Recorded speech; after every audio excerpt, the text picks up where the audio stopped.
Today's episode is about change. One of the most difficult things we do as investors and human beings is to rework the way we do things in the name of gains. Change doesn't just happen.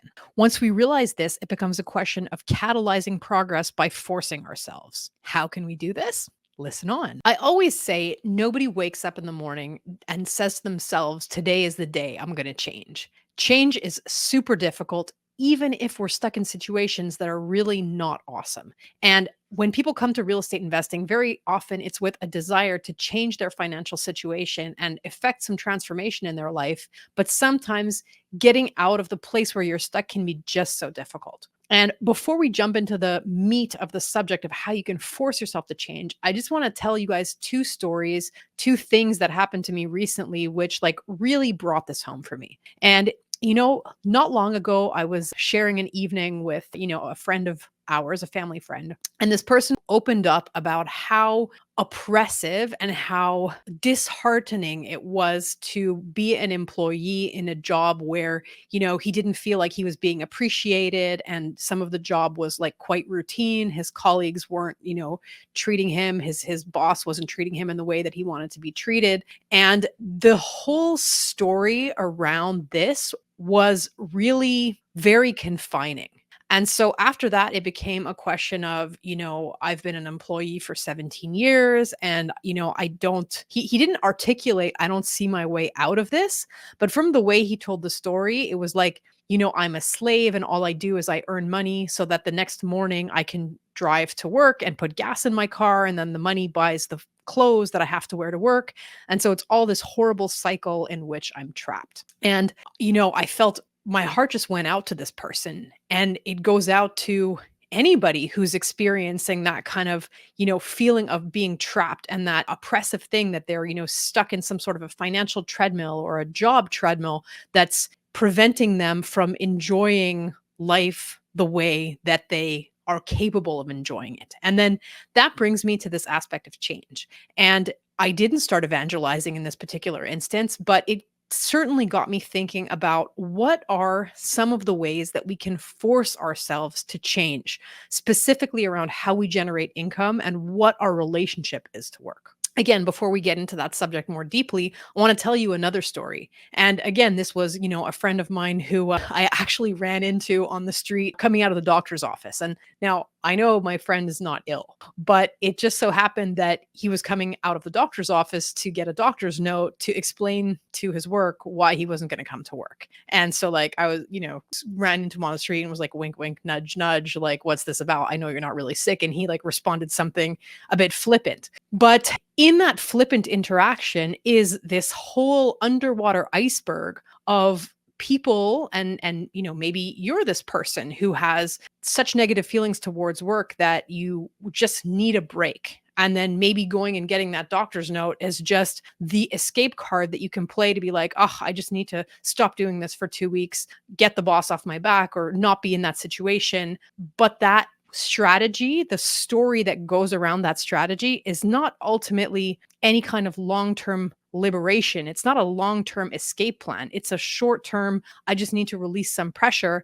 And so underneath that, again, my heart just went out and to say, imagine that I was so trapped, or I felt so trapped by my work, that my solution to get some breathing room is that I have to go to the doctor and ask for a note of why I can't show up for the next week. And so, in response to this kind of depth of negative feeling that I see people have when they feel just trapped by their employment, I just set my mind to how is it that we can force ourselves to change. And again, we don't wake up in the morning every day and think to ourselves, what am I going to do today to change? Change is the reaction, or it's something that we can provoke because we're so dissatisfied with a particular situation that we absolutely have to get ourselves out of it. And so what are some of those proactive, positive things that we can do to generate that change and to provoke it in our lives? And, one of the top things that came to my mind was the massive action that takes place when you leave your home context and go and experience, for example, some kind of growth conference. When you immerse yourself fully in an environment where it's geared to make you change, where it's geared to inspire you and to give you some tools and give you some peer feedback about what kind of change is possible. And in the second part of this episode, which was recorded at REWBCON, we're going to go into that a little bit further. But the fact of that transformative power of attending in-person events that force you to leave your home environment for those 2-3 days, like the power of that should not be underestimated. Because as we go about our lives and we're kind of in our context, in our peer group, in these habitual patterns, those habitual patterns translate into the ways that we think. And so our thought processes kind of end up being conditioned into these grooves. And it's very difficult when you're operating in those habitual grooves to effect change in your life, because like down to the tree that you see on the lawn, and like the parking spot that you park in, and the way you always walk to work in the morning, like those patterns are grooves that your mind is in. And then the stories you tell yourselves, or the particular things that you do habitually every day, kind of keep you trapped in that. And so, we could go on and on about this, but like that's part of the reason why, like, people who go to Alcoholics Anonymous or something will identify some of the habitual patterns or the triggers that they have in their environment, which leads them into certain behaviors. And like, we're the exact same when it comes to our financial situations. And those stories that we tell ourselves about why we're trapped and why we can't change are glued to some of those patterns that we go through every day. And so when you break that pattern by leaving your home environment and being fully immersed somewhere else is transformative, because you're disrupting some of those habitual tracks that your thoughts go down by physically creating disruption. Another thing is where you get your information.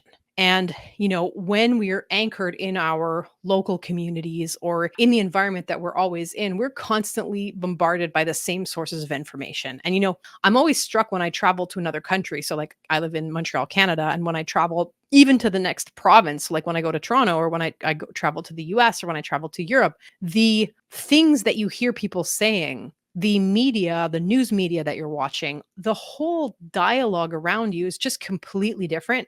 And that's another disruptive element that can shake up some of those habitual patterns that you're in your mind. And when you force yourself, when you get out of the context that you spend most of your time in, it's disruptive to some of those patterns. And so, super important that from time to time, if possible, create the possibility for yourself to be able to leave that home environment, even if it's to go 200 kilometers away, in order to experience something different and take some time out to disrupt some of those patterns that might be keeping you in place. And then the place that I want to go with this also is the peer group, right? And so like all of us in our local environments and the way that we go about our lives have a certain peer group. And, some of my peers, perhaps like a subset of them, are very motivated by change, or are some of the people who like give me that extra little nudge, who call me on my stuff. And when I attend conferences, or when I, get into some of those higher level peer groups that are not always available to me in my local situation,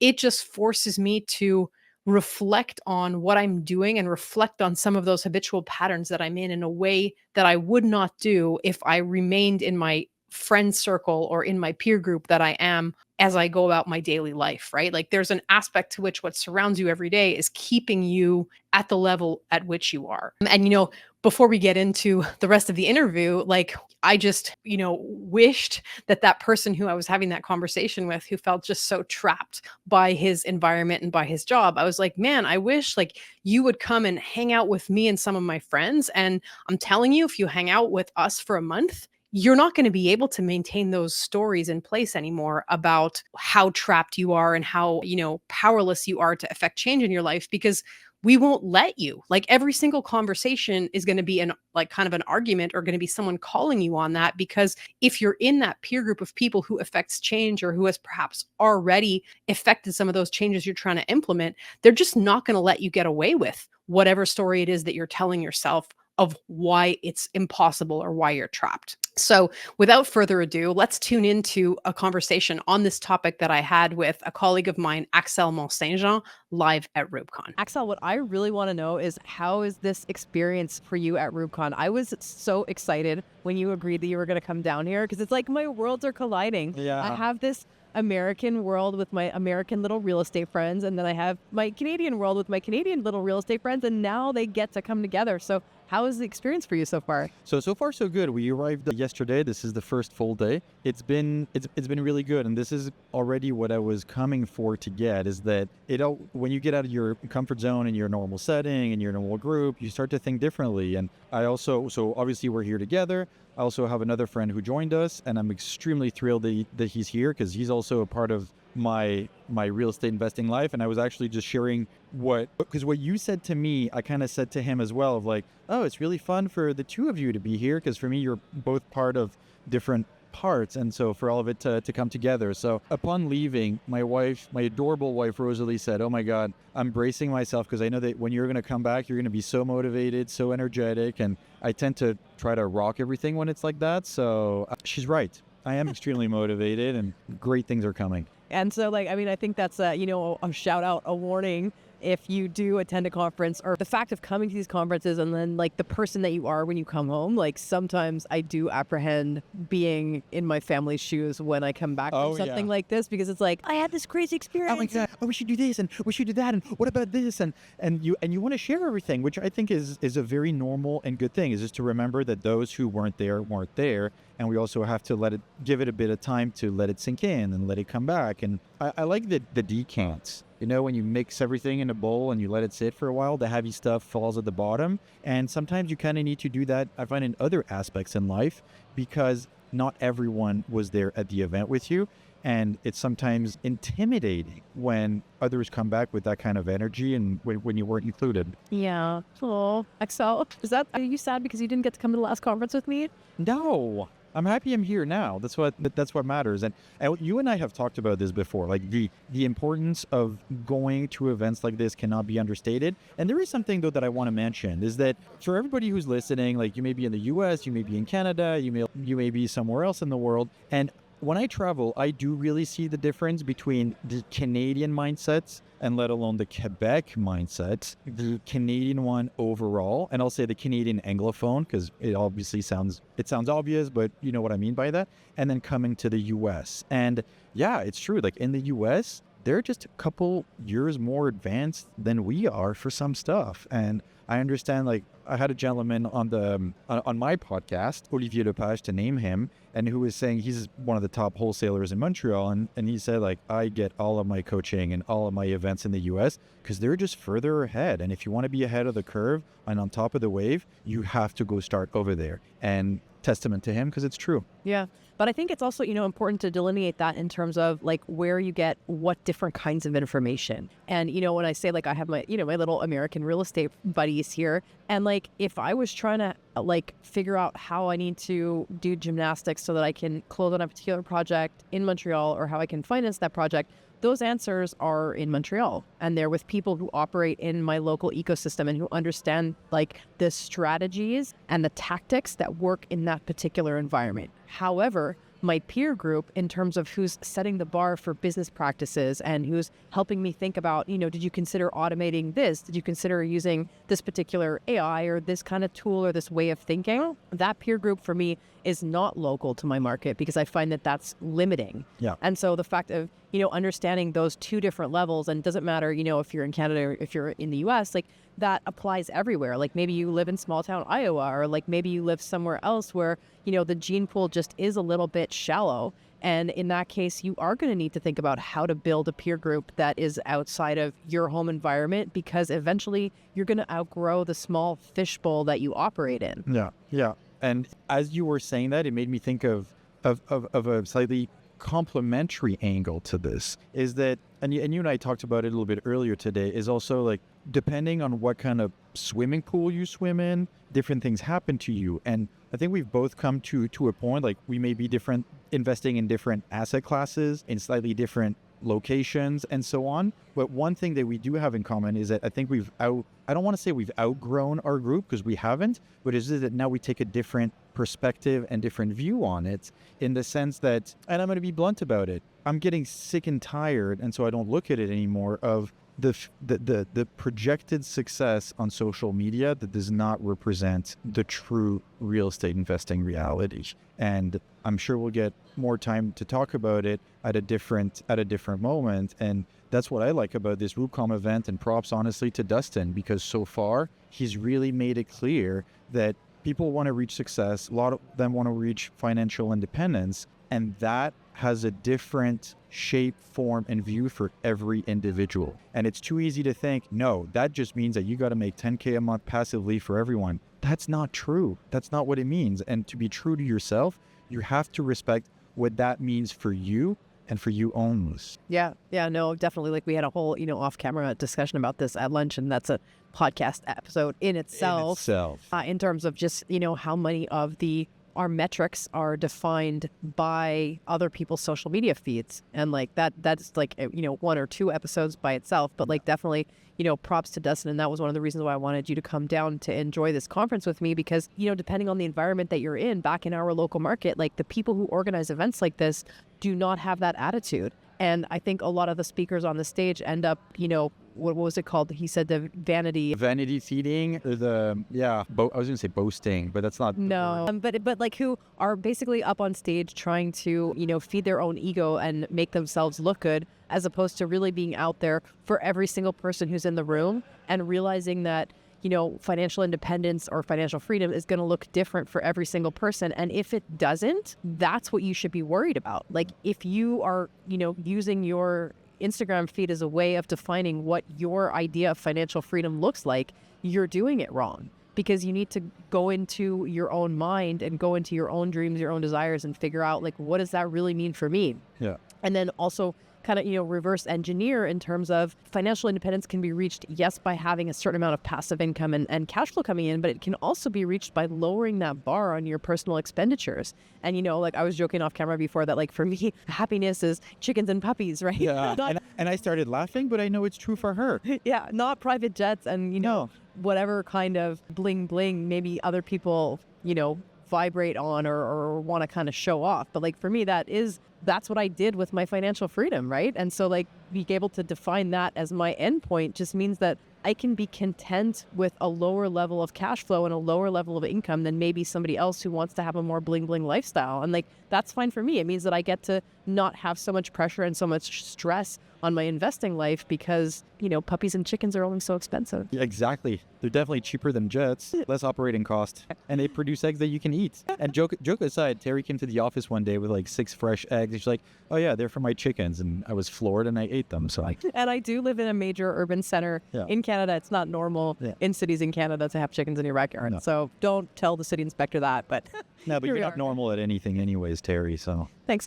It's a compliment. All right. And so like, just by way of like looking forward a little bit, is there anything that you're hoping to get out of this conference that has not happened yet? Like what would be your wish, your intention that you would set for the remainder of the time that we have here? I want to meet more U.S.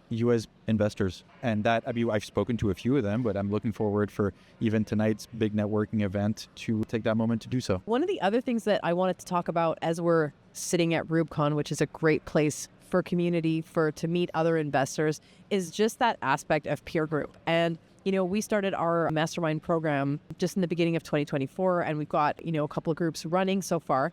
And one of the things that has been so amazing about that is to really be able to watch people who were toiling in their own little corners come out of those corners, meet other people, and just have that be a springboard for growth. Yeah.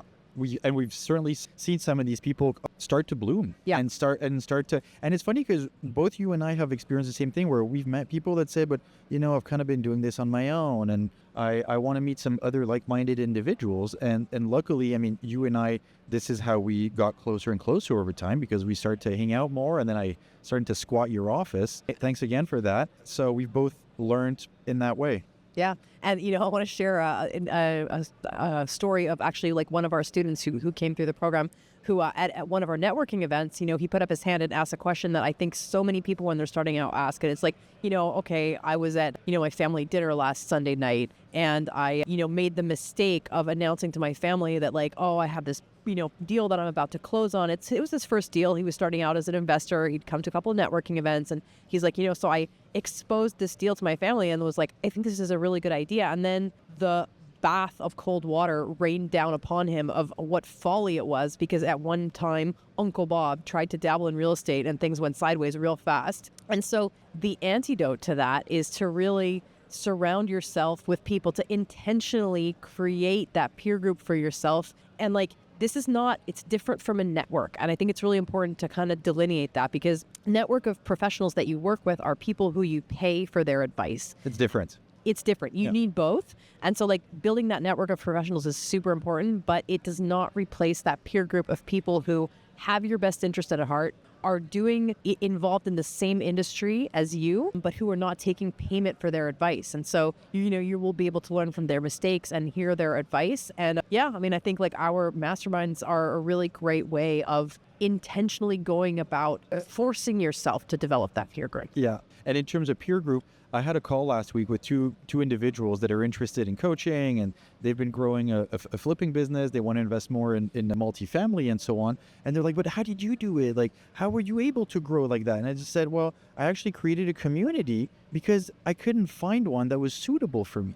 But when you really think about it, you are not alone. You might feel like you're alone, but there's plenty of people like you out there more or less doing the same thing. Is just you haven't found them yet. So wherever you are, I encourage you to join whatever group you can locally. Go to meetups, go to real estate investors club. And now with the power of the internet, there isn't, I was going to say a small town, a medium-sized town that doesn't already have an organization. And if not, there's even a better opportunity. Create one. When I started my meetup, Real Estate Effect, I toured with the idea for 2 years. I was too scared to do it. Wow. I did not know that. Actually. Yeah, We had to come to St. Louis for you to hear this part of your story. Well, maybe I shouldn't say it, but like it'd been 2 years, and I heard it on another podcast. And like, yeah, if there isn't one that you like, just start one. And I can't do this. Who am I to do this? I've only closed 2 properties and blah, blah, blah, and blah, blah, blah.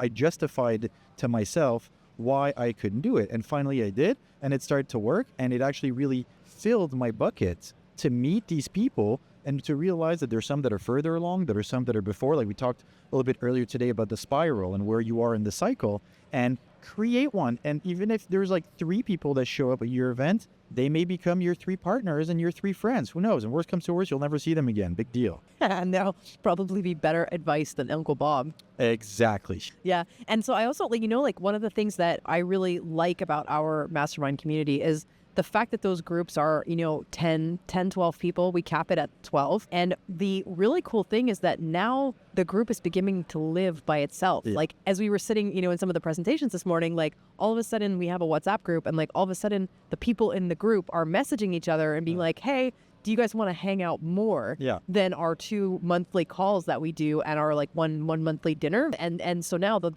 this thing is really acquiring a life of its own. And that is absolutely what you want. You want to be able to intentionally integrate that peer group that has a life of its own. Doesn't mean you guys all have to meet up and go out for dinner once a month, although that's great. But it means that you do have those people that you connect with on a regular basis who you're able to bounce ideas off of, and who are not necessarily, your realtor or someone who's like looking maybe to push you to do your next deal, or who's going to in some way make money from your next decision. No. So they're not trying to influence you based on their own business. They're trying to just give free advice, unsolicited advice from the best of their knowledge. And because it's a different type of relationship, as you said earlier, hanging out, getting help from a mastermind fellow than a paid professional, it's just different. And I'm not going to go into the details now about what's so different about it. You know why. Whoever's listening to this, you know why and how it's different. But what I like about it is that, in a way, not only does it level the playing field, and at the same time, it's a huge contradiction because it actually reinforces the opportunities. Because to me, someone who's unbiased and has no interest, when they tell me something, it's stronger. It's more powerful because I know that they don't care whether I do it or not. Yeah. They have no vested interests. So that was one of the first things. And to share a little bit, at the first mastermind, we wanted to find a way for people to get comfortable with one another, because we're going to be helping each other. And the way to help each other as best, we thought, was to share who we really are. But it's difficult when you're in a group of 12 and you have to, I was going to say, expose yourself in 3 minutes. And you know what I mean by expose. And we actually did a really fun exercise. That was your idea. Do you want to explain a little bit? Yeah. So, it's the sharing of the top 5 and the bottom 5% of your life, and not necessarily your real estate life. And like, I just cannot share how powerful of an experience that was, because you realize after going through that like every single person around that table has some really dark stuff, and like you and myself included. Yeah. And, when you know those things about people, your capacity to feel for them and your capacity to be and feel invested in their success just goes up. I wouldn't even be able to put a percentage on it, but it's as if all of a sudden you could, first of all, you could hear a pin drop when people are like sharing their dark 5%, but then you just realize like, why is it so important for these people to be succeeding? Like, what are they trying to do for their families? What are they, what obstacles, what health obstacles do they have? What, tragedies have they had in their life? And like, how is this real estate mission coming to help them grow through that in some way? And some of it might be financial. Some of it is like, a personal growth angle. But, the fact of being in a group of people who is able to be open with each other about stuff like that just means that all of a sudden you actually do really care if the people in the group succeed. Yeah. And we all felt a lot closer. After 2 hours, after doing this exercise, it was unbelievable to me how quickly we were able to speed up the depth of the relationship because we actually shared what's really hard. And opening yourself to others in your vulnerability is a way to get to know each other better. Yeah, obviously in an environment, with the trust. And just to be very clear, like people who join our group sign an NDA. So everything that happens in the group stays fully confidential. And I think that's setting the stage with that kind of a safe environment just means that people are very open with what they share and that obviously makes people more invested in each other's success ultimately. But I wanted to just go back to something that you said earlier about, the opportunities. And that kind of got me thinking about how the opportunities really do compound for people who take the time out of their lives to join those peer groups or, for attending a conference like this. Like, I'm almost afraid of all the learning that's going to happen for me in these 3 days and the conversations that I have. And what of it I'm going to have to go home and implement after. I'm scared. Yeah. I share an office. I know, exactly. But that, the more that you plug into this, like, it's kind of addictive to have all that knowledge coming in. And so what happens is that for the people who take the time to do this, the leaps and bounds with which you're able to grow, it's like, it amazes me when I go back home and am around the people who have not plugged into an environment like this, where you're like, gosh, what are you spending your time doing? Because you're able to just take such leaps and bounds as a result of it, be it a peer group, be it, a conference like the one that we're attending. And yeah, but we took the opportunity. It's not like this fell on us. We made the effort. We came here, we booked, we believe in it. And it's always the same thing. Attending any event or doing anything in life is like, you get out of it what you put into it. And we came prepared and we're extremely intentional about it. So only good things can happen. Yeah. And also, we were at an event together a couple of weeks ago, and one of the presenters says, it's funny how certain people happen to find luck more frequently than others. And it got me thinking, like, I went on a whole philosophical rabbit hole in my head about what that really meant. And some people say, oh, but you just got lucky. Like, you just got lucky. You found this property. You just got lucky. Like, you had this relationship with your tenants. You're just lucky about this and this and that. And it's like, yeah, sure, you can call it luck all you want. It's just funny how some people get more lucky more frequently. Therefore, it's not luck. It's a combination of what, actually? Yeah. Well, I mean, I don't like to use the lottery ticket parallel, but like I will, just because I feel like it really illustrates this. It's like, okay, you want to win the lottery, but if you don't buy a ticket, you have no chance of winning, right? And like, I think so many of the things that we either do or don't do are exactly that. Like, if you want to make that great next deal, or you want to be set up that the next time a great deal crosses your desk, you have capital lined up, you have partners lined up, you have lined up whatever you need to be able to close on it. That's something that you build by buying your lottery ticket every single day. And if that is building your peer group, building your network, or else, knowledge and business practices that you get out of attending conferences or listening to podcasts or whatever it is, that is how you create the luck that when, fortune knocks on your door, you're actually able to open it. You're ready. Exactly. You're ready to receive that luck. Yeah. Thank you. Yes, Excel. Well, thank you so much for taking the time to have this little podcast recording with me live at REWBCON, one of the things that I absolutely love to do. And we're going to enjoy the rest of the weekend. Thank you, Terry.